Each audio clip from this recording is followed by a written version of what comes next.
Christ Triumphant, August 29th, Daily Devotional by Ellen G. White. Persecution in Jesus' day, persecution now. If they have persecuted me, they will also persecute you. John chapter 15, verse 20. Please also read Luke chapter 4, verses 14 through 30. Thank you. We read in Luke where Christ, in a synagogue of Nazareth, announced himself as the Anointed One, as he read from the prophet Isaiah. The Spirit of the Lord is upon me, because he hath anointed me to preach the gospel to the poor.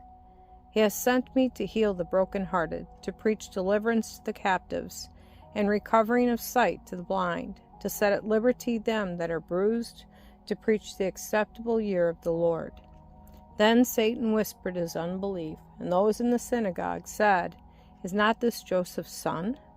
How quickly the current changed, and they were filled with madness and rage because Jesus set before them their true spiritual apostasy. They rose up and thrust him out of the city, and led him unto the brow of the hill whereon their city was built, that they might cast him down headlong. But Jesus was protected in his mission by the heavenly angels.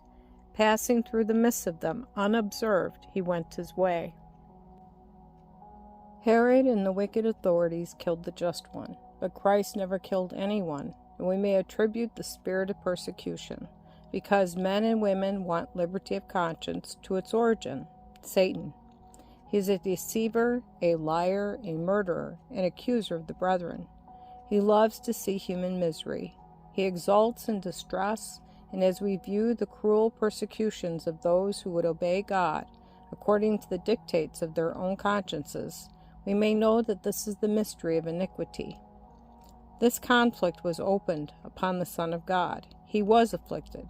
He was despised and rejected, a man of sorrows and acquainted with grief. The majesty of heaven had to leave the scene of his labor again and again, because of Satan's bruising his heel, and finally Satan's malignity reached its utmost power when Satan inspired and controlled the minds of wicked men to crucify him.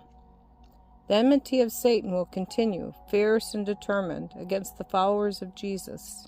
Christ has said to his faithful ones, They have persecuted me, they will also persecute you. There can be no enmity between fallen angels and fallen human beings who have practiced the very works and sport of Satan. Evil, wherever it exists, and rejecting light and truth and departing from the living God, will always league against the righteous and obedient.